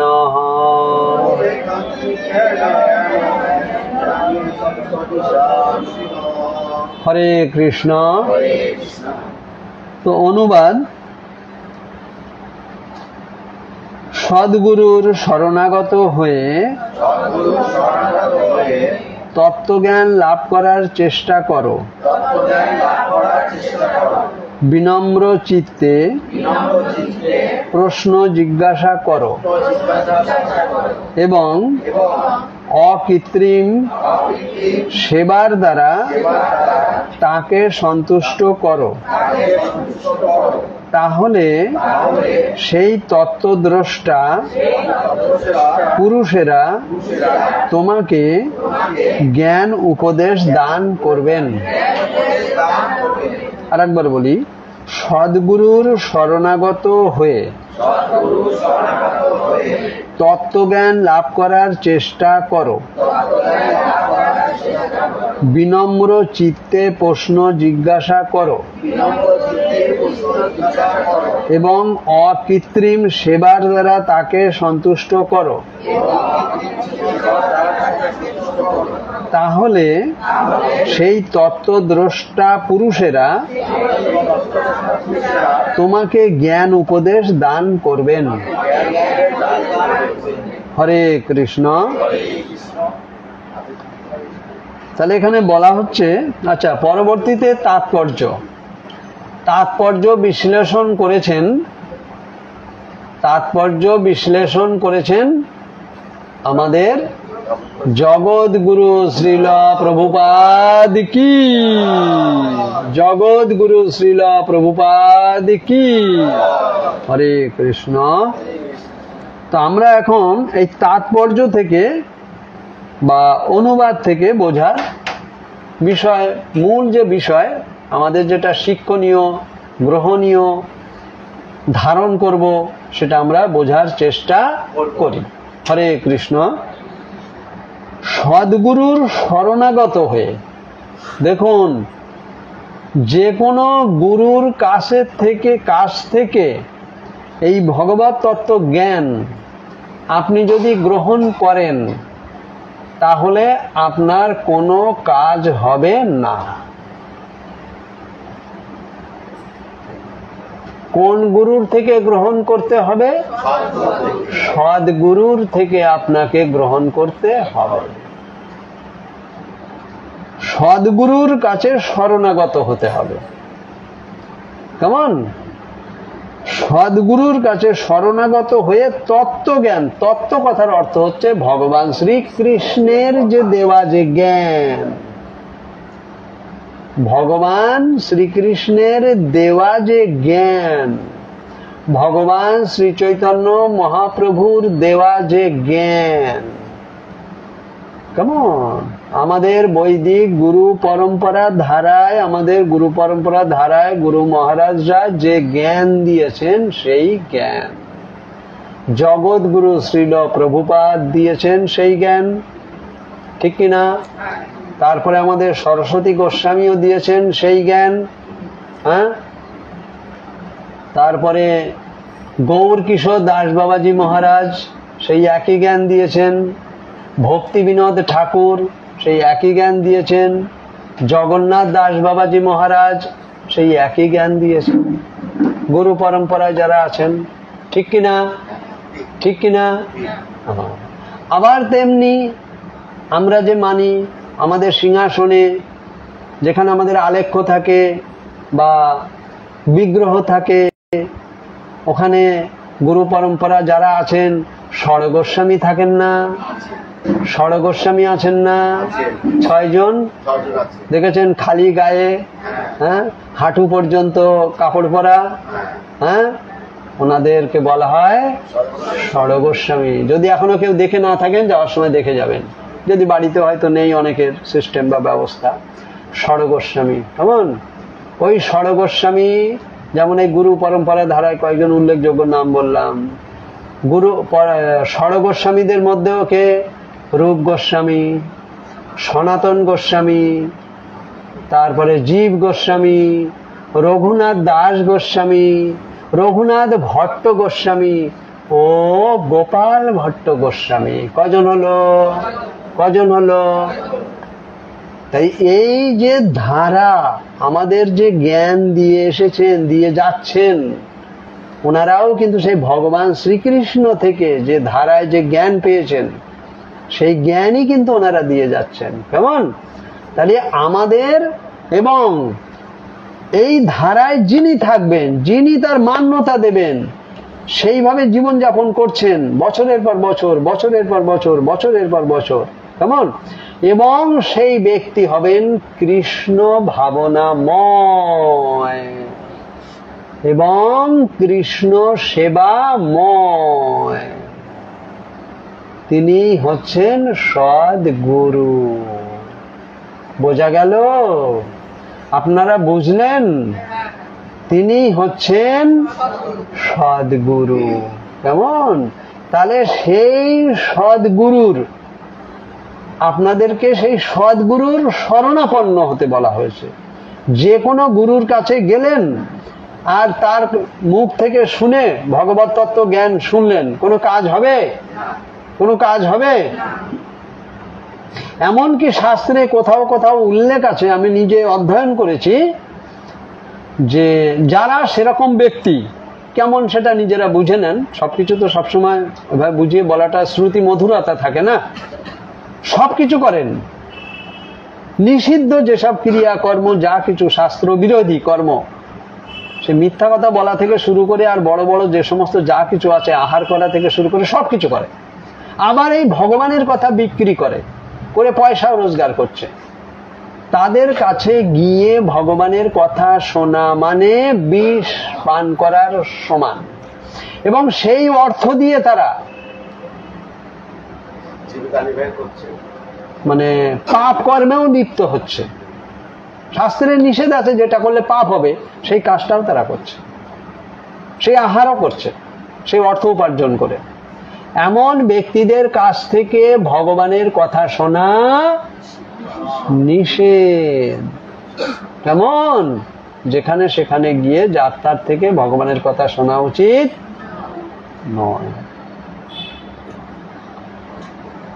ভগবান আমাদের উপদেশ দিয়েছেন সদ্গুরুর শরণাগত হতে। তাহলে আমরা সেই সদ্গুরু কোথায় পাবো? সেটা বিবেক বুদ্ধি দিয়ে, ভালো করে শুনুন, আপনাকে বিবেক বুদ্ধি দিয়ে সদ্গুরু আপনাকে খুঁজে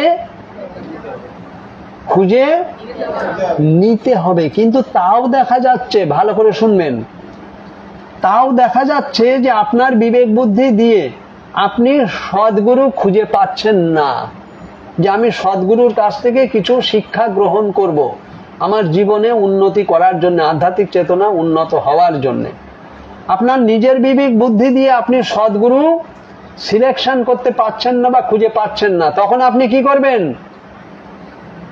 দুহাত তুলে সবাই বলুন হরে কৃষ্ণ হরে কৃষ্ণ। এখানে না ঘুমানো ভালো। তাহলে আপনি কি করবেন? আপনি কি করবেন? আপনার সদ্গুরু আপনি খুঁজে পাচ্ছেন না, আপনার বিবেক বুদ্ধি দিয়ে আপনি সন্ধান করে সিলেকশন করতে পারছেন না যে আমি তার কাছে, এখানে তো সদ্গুরু শরণাগত হতে বলা হয়েছে, কিন্তু আমি তো পাচ্ছি না সদ্গুরু খুঁজে। Right, thank you. কেমন? তাহলে কি করতে হবে তখন? আপনার যে শিক্ষাগুরু আছেন, শিক্ষাগুরু অনেক হতে পারে, একাধিক শিক্ষাগুরু হতে পারে, তার ভিতরেই একজনকে আপনাকে বিশ্বস্ত এবং অতিরিক্ত, মানে আপনার অন্তর থেকে সবকিছু ব্যাপারে তার উপরে আপনার আত্মবিশ্বাস আছে, যিনার কাছে আমি যে প্রশ্ন করব যা কিছু আমার ওভার কনফিডেন্স, মানে আমার আত্মবিশ্বাস আছে উনি যেটা বলবেন অল রাইট, আর আমার ডাইনে বে আর কারো জিজ্ঞাসা করার দরকারও নেই। এমন একজন শিক্ষা গুরুকে আপনি সিলেকশন করে রাখবেন, তার কাছে গিয়ে আপনি জিজ্ঞাসা করুন যে প্রভু আমার তো একজন সদ্গুরুর প্রয়োজন, আমি খুঁজছি কিন্তু পাচ্ছি না, তাহলে আমি সদ্গুরু কোথায় পাবো? তিনি আপনাকে হেল্প করবেন। বোঝা গেল কথা? বোঝা গেল? যিনি গুরু পরম্পরা ধারায় ভগবত তত্ত্ব জ্ঞান লাভ করেছেন সেই জ্ঞানই তিনি আপনাকে দেবেন। কেমন? আর ভগবান হচ্ছেন কি? ওই আবার শ্লোকটা শুরুতেও বলেছিলাম, আবারও বলতে হয়, ঈশ্বর পরমঃ কৃষ্ণ সচ্চিদানন্দ বিগ্রহ অনাদির আদি গোবিন্দ সর্বকারণ কারণ। উনি হচ্ছেন আদি, ওনার পিছনে আর কেউ নেই। ওনার পিছনে উনি যে কারোর কাছ থেকে শিখেছেন তা নয়। কেমন? উনার থেকে ব্রহ্মা পেয়েছিলেন, ব্রহ্মার থেকে নারদ মুনি পেয়েছিলেন, পরপর সিরিয়ালি ব্রহ্মা, নারদ, ব্যাসদেব, মাধবাচার্য, পদ্মনাভ, নৃহরি, মাধব, অক্ষব্য, জয়তীর্থ, জ্ঞান সিন্ধু, দীননাথ, এই যে গুরু পরম্পরা ধারায় পর চলেই আসছে। আস্তে আস্তে কত এরকম ভাবে গুরু পরম্পরা ধরা চলে আসছে। তারপরে হচ্ছেন আমাদের শ্রী চৈতন্য মহাপ্রভু, ওনার গুরুদেব হচ্ছেন ঈশ্বরপুরী, তার গুরুদেব হচ্ছেন মাধবেন্দ্রপুরী। মাধবেন্দ্রপুরী ওই যে ধারা কিন্তু চলছে, কৃষ্ণ থেকে শুরু হয়েছে, পরপর সিরিয়ালি চলছে না? তারপরে মাধবেন্দ্রপুরী, ঈশ্বরপুরী, শ্রী চৈতন্য মহাপ্রভু, তারপরে ওই যে গুরু পরম্পরা ধারা যারা আছেন আর কি। কেমন? এরকম পরপর ধারা দিয়েই চলছে। লাস্ট এসে আমাদের এখন বর্তমানে জগৎগুরু শিল প্রভুপাদ কি, এবং তারপরে গুরু মহারাজ প্রভুপাদের হাত দিয়ে, প্রভুপাদের থেকে উনার মাধ্যম দিয়ে অনেক গুরু মহারাজরা এখন বর্তমানে সারা পৃথিবীব্যাপী যে প্রচারের কাজ করছেন বা ভগবানের কথা মতো ওনারা চলছেন, তাই না? ওনারাই হচ্ছেন সদ্গুরু, কৃষ্ণ ভাবনাময়, কৃষ্ণ সেবাময়। এনারা হচ্ছেন সকলেই সদ্গুরু। কেমন? আবার ওই গুরু মহারাজরা যারা আছেন ওনারাও আবার তেমন ব্যক্তিকে আবার গুরু হওয়ার উপযুক্ত তৈরি করে যাচ্ছেন, ওনারাও আবার সেই সদ্গুরু হয়ে যাচ্ছেন। পরপর এরকম ভাবে সিরিয়ালি চলতে থাকবে। কেমন? কিন্তু সবার পিছনের যিনি গুরু তিনি হচ্ছেন কে? ভগবান শ্রী কৃষ্ণ। উনি হচ্ছেন আদি গুরু। কেমন?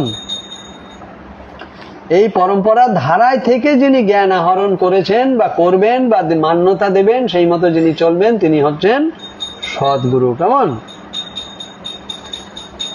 আর এই সদ্গুরুর কাছে আপনাকে একটু সমর্পিত হতে হবে। কেমন? অহংকার ভাব যেন আপনার ভিতরে না থাকে, তাহলে কিন্তু আপনি কানে শুনবেন, আপনার কিন্তু কাজে আসবে না। আপনি কানে শুনবেন কিন্তু আপনার ভিতরে অহংকার আছে। কেমন? যে সদ্গুরুরা যা বলে গেছেন, লিখে রেখে গেছেন, এই প্রভুপাদ এই সমস্ত সব লিখে রেখে গেছেন, বলা হচ্ছে, কিন্তু আপনার ঠিক, আপনি যদি সেইভাবে আপনার তার প্রতি বিশ্বাস না থাকে, তাহলে কিন্তু সেটা আপনার ব্রেনের সেটিং হবে না। বোঝা গেল? বিশ্বাসটা আপনাকে আগে রাখতে হবে, এটা মাথায় রাখবেন সব সময়। কেমন? আপনাকে একটু সমর্পিত হতে হবে। কেমন?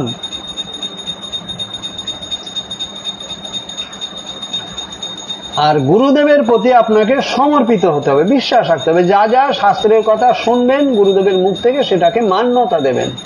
তাহলে আপনার সংসার সুখের হবে এবং ইহকাল সুখে থাকবেন, শান্তিতে থাকবেন। আবার শরীর ছেড়ে দেওয়ার পরেও গিয়ে আপনি সেখানে সুখে থাকবেন, শান্তিতে থাকবেন। আবার যেখানে যেভাবে জন্ম হোক আর যা ইচ্ছা তাই হোক শরীর ছাড়ার পরে, সেখানেও আপনি সুখে থাকবেন, শান্তিতে থাকবেন। কেমন? কারণ আমাদের তো এই শরীর ছেড়ে দিলাম আর সমস্ত কাজকর্ম সব মিটে গেল, তা তো নয়। এখনো অনেক কিছু আমাদের বাকি আছে, বাকি থাকে। কেমন? কিন্তু আমাদের কি করতে হবে তাহলে? আমাদের মুক্তি পেতে গেলে সদ্গুরুর শরণাগত হতে হবে এবং ওনারা যা বলে গেছেন সেইগুলো শ্রবণ করে আমাকে মান্যতা দিতে হবে। এটাই কিন্তু মূল সার কথা। হ্যাঁ,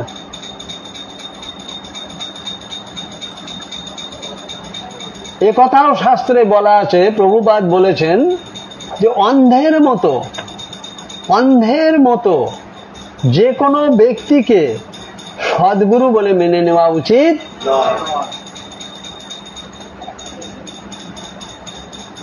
যে কোনো ব্যক্তিকে আপনি দেখছেন তার অনেক শিষ্য, অনেক গাড়ি বাড়ি, অমুক তমুক ইত্যাদি ইত্যাদি অনেক কিছু আছে। হ্যাঁ, তার অনেক শিষ্য আছে, অনেক লোকজন আছে, বড় বড় লোক তার, অমুক তমুক ইত্যাদি ইত্যাদি। কেমন? কিন্তু আপনিও ভাবলেন যে আমি তো সদ্গুরু খুঁজে পাচ্ছি না, তাহলে এনাকেই সদ্গুরু হিসাবে আমি সিলেকশন করে নিই। ঠিক হবে সেটা? সেটা ঠিক হবে? আপনার বিবেক বুদ্ধি দিয়ে আপনাকে ঠিক করতে হবে যে সদ্গুরু হিসাবে আমি কাকে মানব। একটু আগে বলে দিয়েছি, আবারও বলছি, যে ব্যক্তি 24 ঘন্টা কৃষ্ণ ভাবনাময়, যে ব্যক্তি কৃষ্ণ সেবাময় এবং সমর্পিত, ভগবান ছাড়া তিনি আর কিছুই জানেন না, বোঝেন না। কেমন? গুরু পরম্পরা ধারায় তিনি চলছেন, কেমন? তিনি হচ্ছেন সদ্গুরু। সেই সদ্গুরুর আপনাকে শরণাগত হতে হবে। কেমন? সেই সদ্গুরুর কাছে আপনাকে শরণাগত হতে হবে। হ্যাঁ,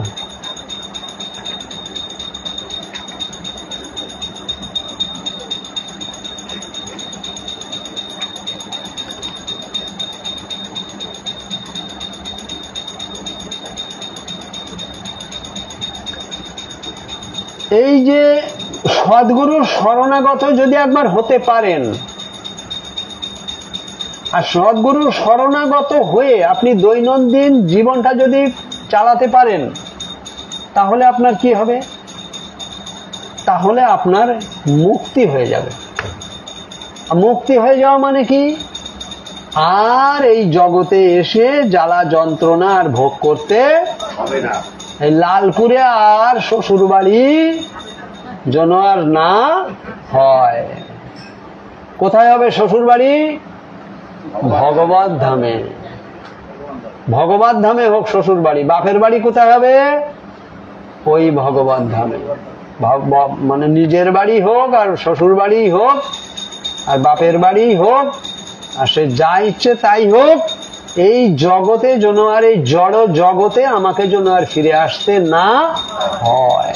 এখানে যে আসবে, যে প্রাণী আসবে, এই যে বৃষ্টি হচ্ছে বলেন তো হনুমানগুলোর কি অবস্থা?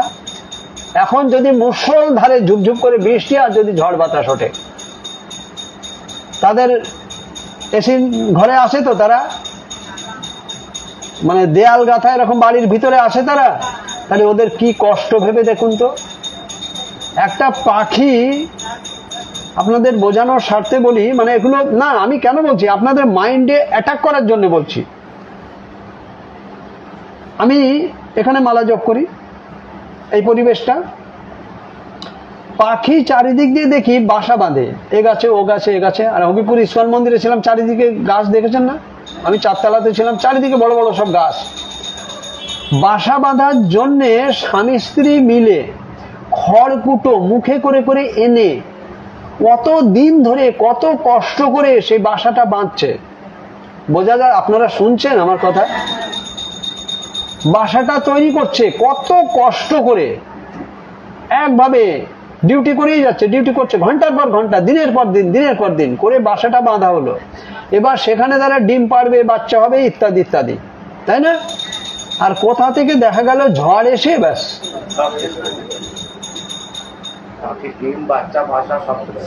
এবার ওদের দুজনের সেই ঝড় বৃষ্টির মধ্যেই বা কি পরিস্থিতি। আর ওই সন্তান ডিম, আর সন্তানও হয়তো হয়েছিল ছোট ছোট, কোথায় চলে গেল? এগুলো পাপের ফল। পাপের ফলে কিন্তু ওই সন্তান হয়ে জন্মেছিল, ওই ঝড়ে ওইভাবে উড়ে গিয়ে কোথায় ধাক্কা হয়ে মরে গেল, হয়ে গেল। এমন পাপ করেছিল যে ওইভাবে ওর জন্ম, ওখানে ওইভাবেই কোনো না কোনো জন্মে সেরকম পাপ করা ছিল। বোঝা গেল? এটা ভাববেন না যে আমরা এখানে যারা বসে আছি আমাদের ওরকম গতি হবে না। আমরা হয়তো ছিলাম, বা সামনে কিন্তু আবার ওই দিন আসলেও হয়তো সামনে অপেক্ষা করছে। তার জন্য কি করতে হবে? সদ্গুরুর, থ্যাংক ইউ, বলুন দীপক প্রভু। হ্যাঁ, সদ্গুরুর শরণাগত হয়ে, যে পয়েন্ট আলোচনা হচ্ছে, সদ্গুরুর শরণাগত হয়ে সেই ধারায় আমাকে চলতে হবে, আমাকে মান্যতা দিতে হবে, আমি সেইভাবে চলবো, এই চেষ্টা করতে হবে। আর চেষ্টা করলে আপনারা এগোতে পারবেন, যেমন আপনারা এগোচ্ছেন, এগিয়েছেন। এই আজকে যদি ক্লাসে না আসতেন তাহলে এই বাক্যগুলো শ্রবণ করতে পারতেন? এই শাস্ত্রে ভগবান শ্রীকৃষ্ণ যে জ্ঞান উপদেশ দিয়ে গেছেন, এগুলো কোথায় পেলেন? এই গীতার থেকে পেলেন না? গীতার জ্ঞান পেলেন না? তাহলে এভাবে আসতে হবে, গীতার কথা শ্রবণ করতে হবে, সেটাকে ধারণ করতে হবে, মান্যতা দিতে হবে, তবেই তো হবে না, তাই না? ঠিক কিনা মা? কথাগুলো বোঝার চেষ্টা করুন, তাই না? দেখুন, কর্ম ফলে আজ আমরা সুখ দুঃখ পাচ্ছি, এর জন্য দায়ী ভগবান নয়, আমি নিজে দায়ী। আমার কর্ম ফলে আজকে আমি ভালোটা যেটুকু পাচ্ছি, নিশ্চয় ভালো কর্ম কিছু করেছিলাম, আর খারাপ যেটুকু পাচ্ছি সে কম পাই বেশি পাই যাই পাই আমার কর্ম ফলে। আবার কিন্তু পরবর্তীতে তাই অপেক্ষা করে বসে আছে। সুতরাং এখান থেকে কমপ্লিটলি ওকে হয়ে যেতে হবে। ওই কিছুটা করে যাব তা কিন্তু হবে না, শুনছেন? কমপ্লিটলি ওকে হয়ে যেতে হবে, যে আধার কার্ড ওখানে যখনই চাইবে ফট করে বার করে দেবেন, আধার কার্ড দেখে কম্পিউটার এরকম বোতাম টিপবে, সঙ্গে সঙ্গে বলে দেবে হ্যাঁ আপনি ভগবত ধামে চলে যান। আর নইলে ওখান থেকে আটকিয়ে আবার এখানে পাঠাবে। আবার কি জানবো, কেঁচো হবো না, বাঁদুর হবো না, ইঁদুর হবো না, সাপ হবো, কোনো ঠিকানা নেই। তার জন্য এখান থেকে তৈরি হয়ে যেতে হবে, কমপ্লিটলি ওকে হয়ে যেতে হবে। ওই যেমন তেমন ভাবে তৈরি হলাম তা বললেও ওখানে ঢোকা যাবে, ওখানে ঢোকা যাবে। হ্যাঁ, এটা মনে রাখতে হবে। কেমন? আমরা মানুষ, আমাদের সুদৃঢ় বিশ্বাস রাখতে হবে এই ভগবত তত্ত্ব জ্ঞানের উপরে। সুদৃঢ় বিশ্বাস, যেমন তেমন বিশ্বাস বলা হয়নি, সুদৃঢ় বিশ্বাস থাকবে এই জ্ঞানের উপরে, একদম কংক্রিট, মানে ঢালাই করা হয়ে গেছে, ও আর ভাঙা যাবে না। কিন্তু সেই বিশ্বাস আমাদের হয় হয় না বলতে তো একটু আটকানো উচিত, এবার ডাইরেক্ট তো না বেরিয়ে গেল, যাই হোক যেখান থেকে হোক বেরোলো, একটু আটকানো তো দরকার ছিল। হ্যাঁ হ্যাঁ, বুঝলেন? সবাই তৈরি হন, দিন চলে যাচ্ছে, সময় চলে যাচ্ছে, কার কখন কি অঘটন ঘটে যাবে তারও কোনো ঠিক ঠিকানা নেই, তাই না? এখন থেকে তৈরি হন, ধীরে ধীরে তৈরি হন। হরে কৃষ্ণ কৃষ্ণ কৃষ্ণ হরে হরে, হরে রাম রাম রাম হরে হরে, হরে কৃষ্ণ কৃষ্ণ কৃষ্ণ হরে হরে, হরে রাম রাম রাম হরে হরে। জগৎগুরু শ্রীল প্রভুপাদ কি, জগৎগুরু শ্রীল প্রভুপাদ কি। হরে কৃষ্ণ। যাক, তাহলে আজকে মোটামুটি আমরা যে শিক্ষা গ্রহণ করলাম, আমাদের ভগবত তত্ত্ব জ্ঞান আমাদের সদ্গুরুর থেকে গ্রহণ করতে হবে। নিজেকে তিনটে গুণের, আগে সাত্বিক গুণের অধিকারী, সত্য গুণের অধিকারী তো হই, কেমন? আর ওই 4 বর্ণের ভিতরে আপনারা যত পারেন ব্রহ্মজ্ঞান অর্জন করে ব্রাহ্মণের দিকে এগোতে থাকেন, কেমন? আচ্ছা, হরে কৃষ্ণ। তাহলে আজকে আমাদের 4র্থ অধ্যায়, কত নম্বর শ্লোক হলো? 34। হ্যাঁ, তাহলে এই অবধি আজকে রইল, মনে রাখবেন সবাই, কেমন? জয় শ্রীকৃষ্ণ চৈতন্য প্রভু নিত্যানন্দ, শ্রী অদ্বৈত গদাধর শ্রীবাসাদি গৌর ভক্ত বৃন্দ। হরে কৃষ্ণ কৃষ্ণ কৃষ্ণ হরে হরে, হরে রাম রাম রাম হরে হরে। হরে কৃষ্ণ।